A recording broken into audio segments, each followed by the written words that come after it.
Shining bright lotus.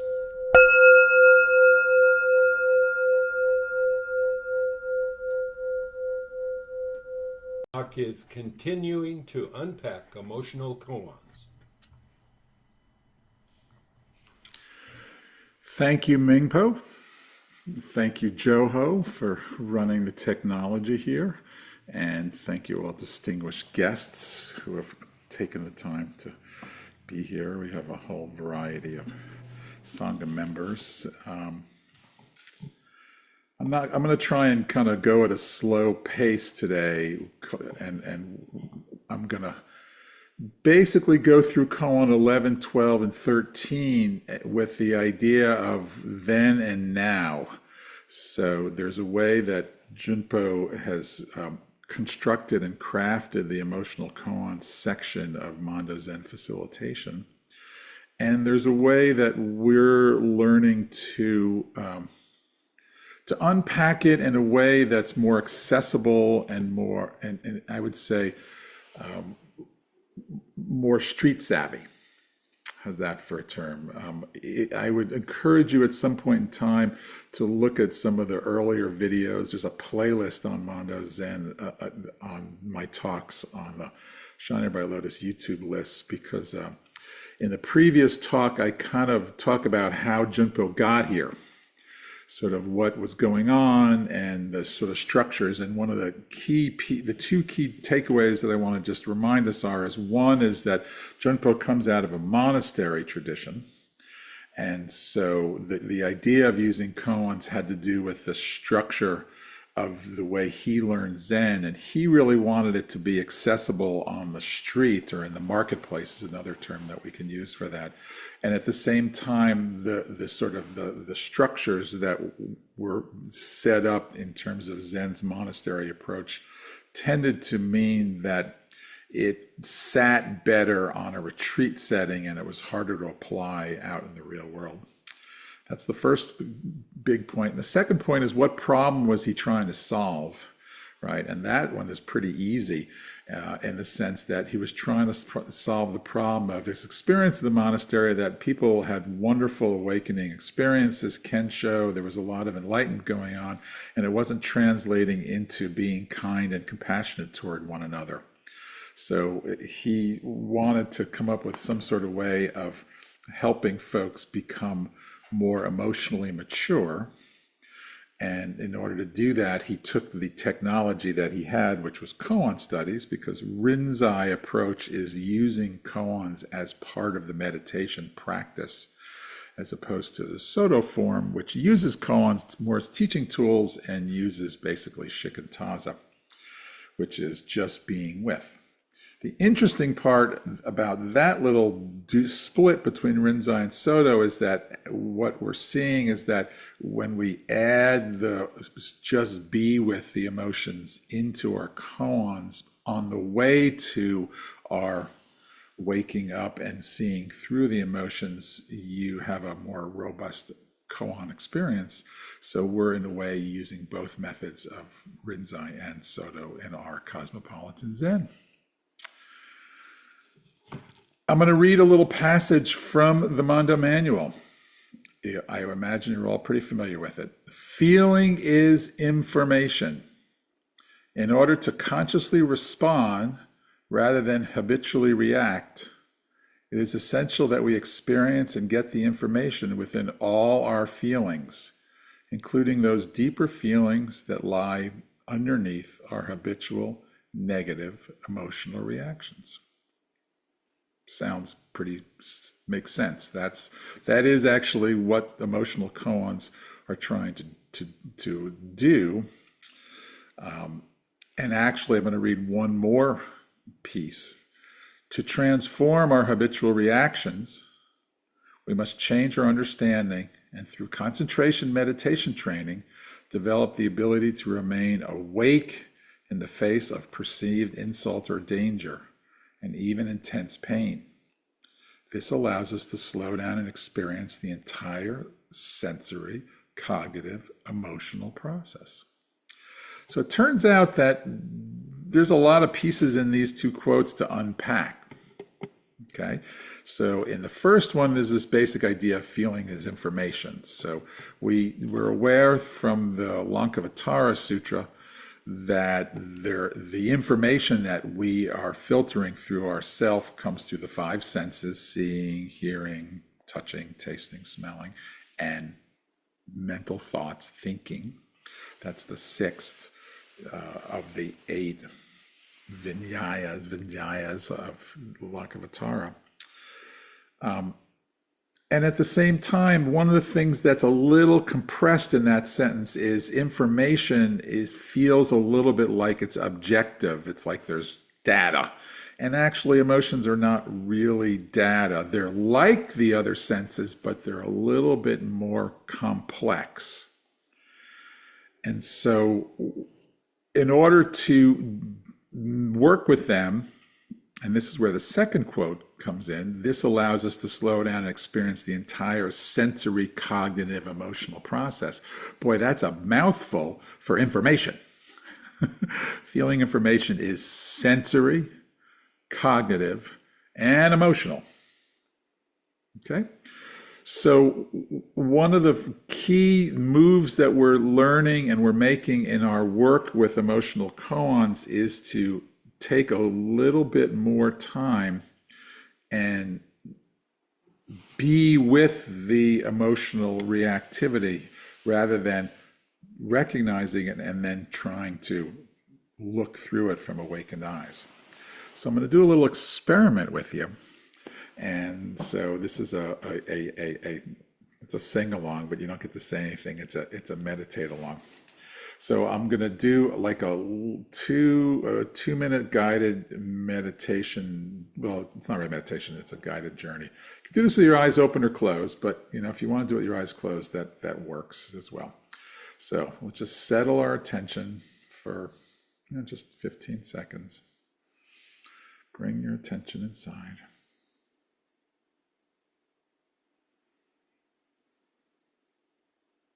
Okay. Now I want you to recall or bring to mind just some reactive pattern of yours that's not your favorite response that you have, like you'd like to be more skillful. Just pick something.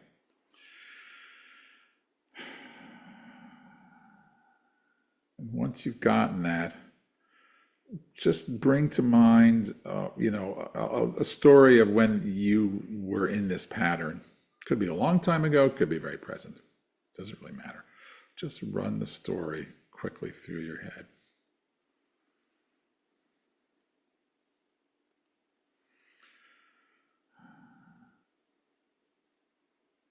Okay, now just allow yourself to just drop into sensory. What's going on? What am I noticing in my body?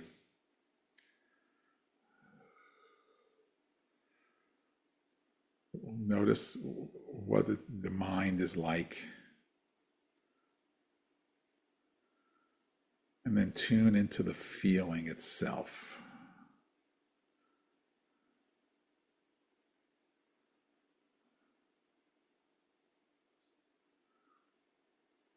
Okay, that's basically just wanted to set, that's the object of what I'm about to do. Okay, you don't have to stay in this in a meditative state. It's like you got what I'm talking about. So one of the things about this, okay, the quote is to be able to get the information in this sensory, cognitive, emotional process. But there may be a few stages that we have to go through in order to get that information. So I'm going to take you through a series of stages now. Okay, and just I want you to be cognitive with it for a second. Okay, so the first stage is just being aware of the feeling itself. Just recognize it, right? Okay, that's anger, or that's shame, or that's sadness, or that's whatever it is, okay? The second phase is, can I actually tolerate that feeling? Like, what's my relationship to that feeling? So why don't you do that for a second? Go back to that, whatever that was. It's like, am I okay with it, or am I not okay with it?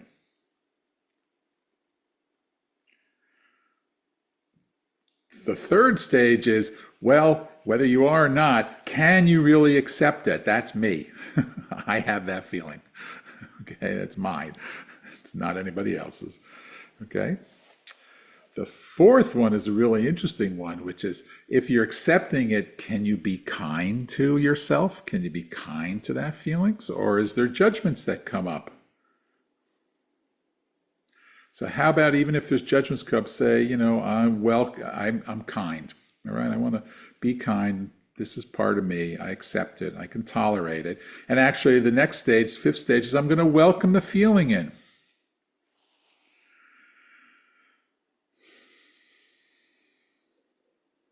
Two more stages. Now that I'm welcoming in, I want to commit to it, me being that this piece is truthful. This is me. This is part of my fabric. I am creating this particular thing, right? Which leads to the last stage, which is actually, can I actually just love myself even with this particular feeling?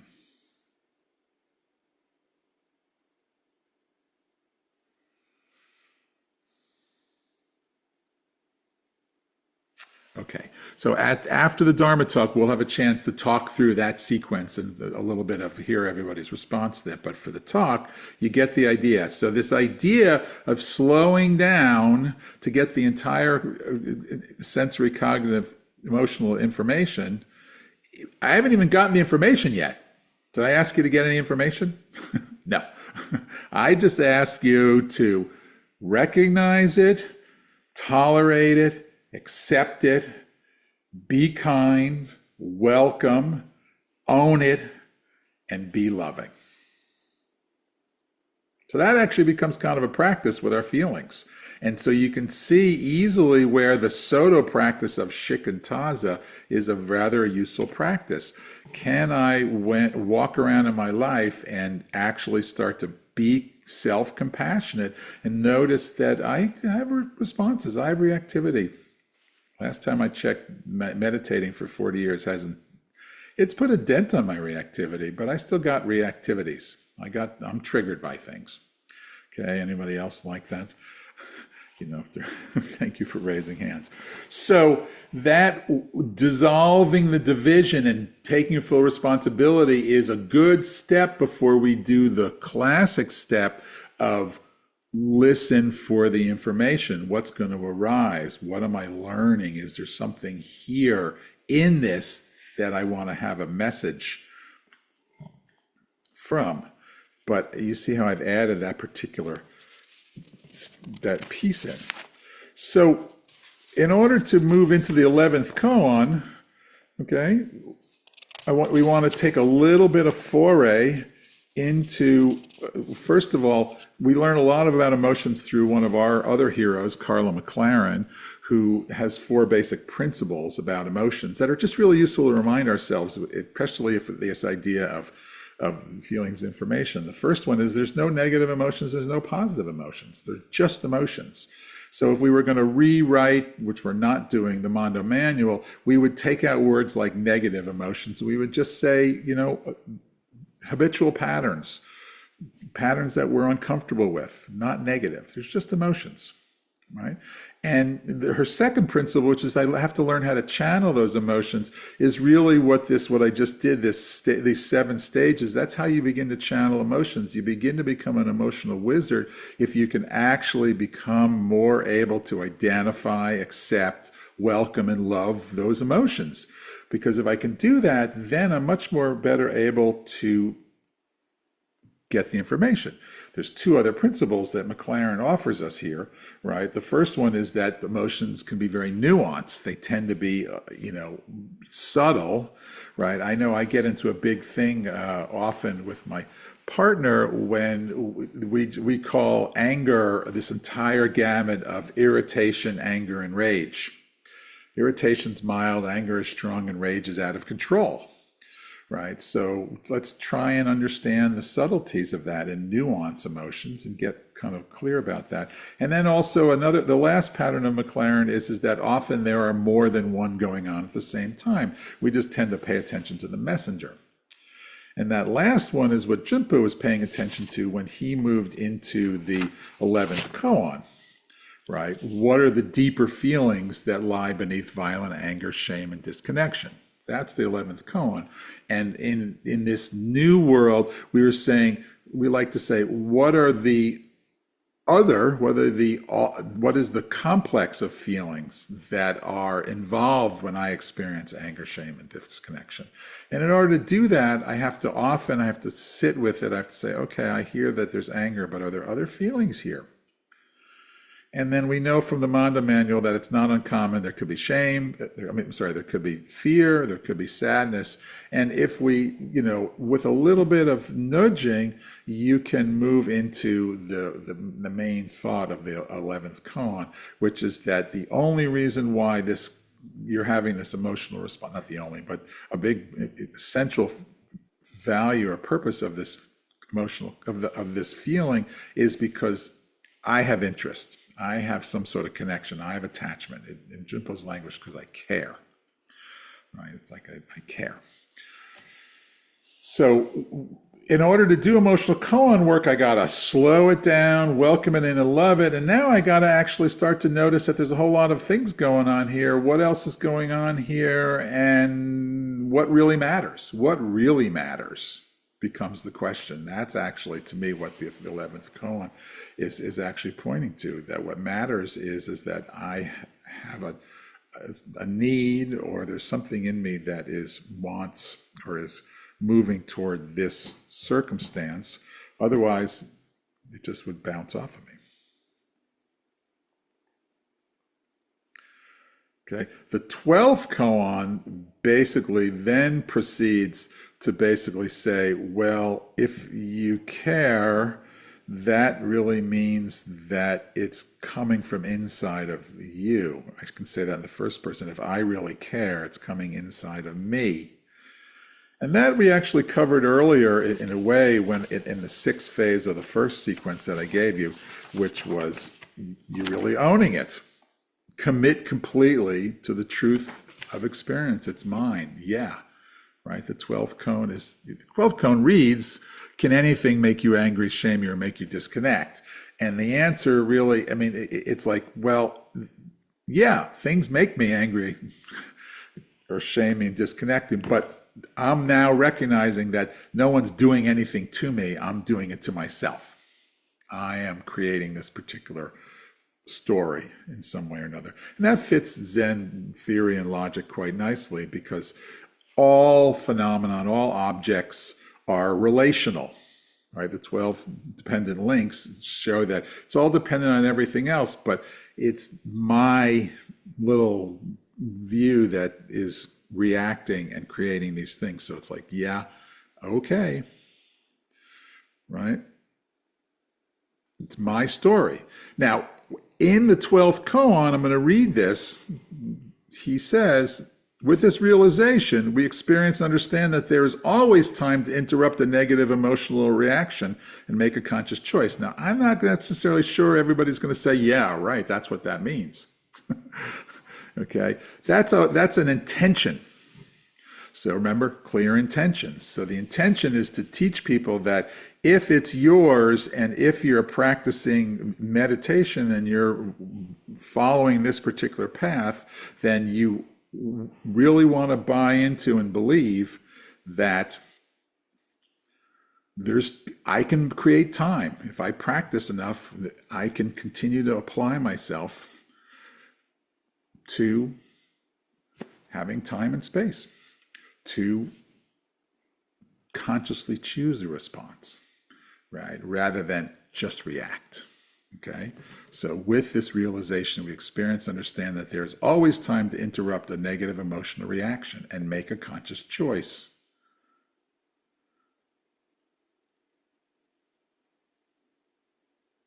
We can now slow way down, stay with the focused clarity of mind, and experience the arising of fear, grief, concern, understand the information, and then respond. Okay, so he's now saying we can use that thing before. We can acknowledge, accept, own, love, and remember and choose clear, deep heart mind.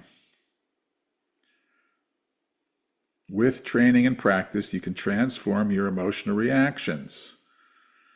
Okay, so a lot of it has to learning to recognize. So when we move into the 13th koan, we're saying, let's apply these principles that we've been going on and let's pick something in our life that is, we'll call it a triggered reactive response. And if we slow it down, we realize that in a setting with a facilitator, I can, with the help of a bell, I can ring a bell. We call it stop and drop, but it's actually another term for it is immediacy. Immediacy is the ability to remember and choose clear, deep heart mind. Okay, that's actually something that you can practice in various ways. And you go back to the 8th koan, and I have a Dharma talk on that too, on what obscures that ability to remember and choose. But with immediacy, I can remember this fearless heart that's open and that's not separate from everything. And then looking across this emotional complex, what is being asked of me? What is being asked of me in this situation? And when I say what is being asked of me, it's much more what is being asked of me, not of you, person out there. Right. So when we go into the emotional koan, the 13th koan, select a reoccurring habitual reaction from your daily life and transform it. Right. What we're doing is saying, let's pick a model. Okay. And we play out the story and we listen and we slow it way down. And then, of course, I don't have a bell here. I can't do it with you, but it's okay. You guys, everybody knows what this is like. We ring a bell, we release the contraction, returning to pure awareness. So we're using a sound object to remind us that we have awakened awareness available to us. It's immediacy, embodied immediacy. And now from here, I tend to like to ask 2 questions. From this broad open place, when I look at this constellation of my reactivity and all that stuff, not who created it and what world is happening, it's like my own emotions that are here. Oh, I'm angry. Oh, I'm sad. Oh, I feel disconnected. Oh, what's this really important to me? What's the information here? What can I get? What's the juice? Is there something for me to actually learn and grow here in this moment? And then the second question is, what is being asked in response? In other words, how do I now move forward with this view that I have, which is much more open and spacious and compassionate? Compassionate to whom? Mostly to myself, but often koans are interrelational. So if I'm being compassionate to myself, then I recognize that I value the relationship I'm having with this person who I'm being triggered by. For many of us, the most common triggers are our closest friends and family. Anyone have that problem? It's sort of an interesting design flow, isn't it? It's like the closest people in our life are the ones who we're most challenged by.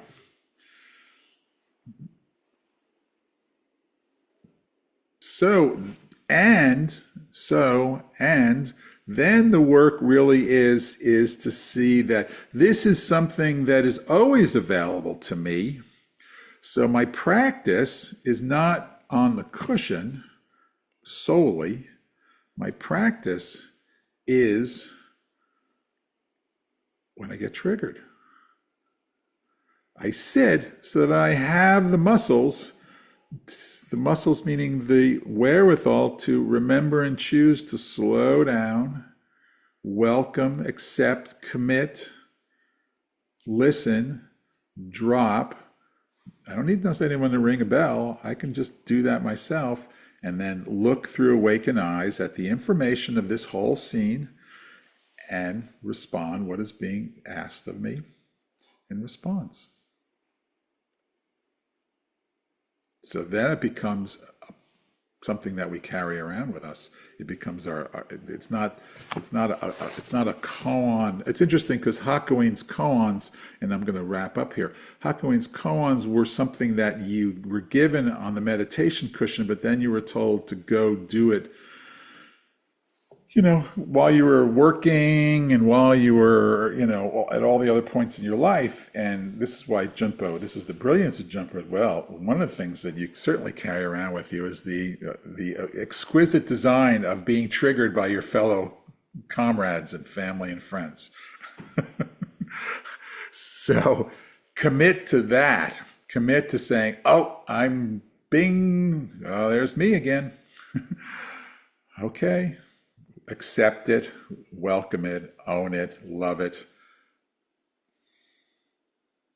And now I'm going to drop and look through awakened eyes and see if I can be skillful. So in this way, Junpo's practice is a compassion practice, right? It is a way of how we are in the world. It is the way of taking our Zen and making it something that's meaningful in our relational life so that we can show up for one another and show up for ourselves. And because emotions are a very tender slice, so they're not the same as seeing and hearing. It's its own little category, right? It's got a lot of stuff in it, and it's important that we practice in real life, and then we also take the time to practice with our sangha so that we can be more skillful about it, because there's always another trigger out there awaiting, and you don't know what they are until you find out. So that's mostly what I wanted to say. So in review, just to kind of cover the whole gamut of what I've been sort of talking about here, 11, 12, and 13 are Junpo's emotional koan sequence, where he is teaching us that feeling is information and that we're going to consciously respond rather than habitually react.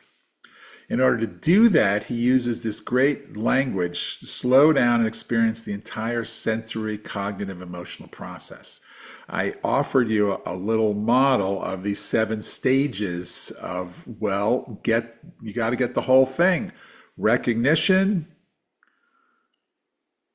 tolerating, accepting, being kind, welcoming, committing, and then loving. And from here, once we have this sense of what's really going on, and of course what's really going on is there's no negative or positive emotions. I'm just learning to be more skillful with my emotions. I recognize that they're complex and subtle, and they're maybe more going on than just the simple one that meets the eye. So that takes a little bit of work in order for me to then recognize that this is coming from inside of me because I really care.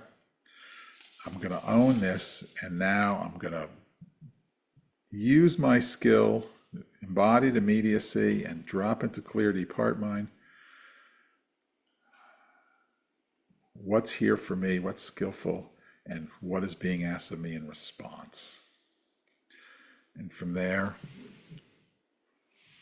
we stick with it. It's not just one response. It is actually a commitment. Right, and that was a big deal for Junpo. Commitment. I commit to staying with this for as long as it takes. So I'm going to call that my completion of my talk. Thank you all for listening.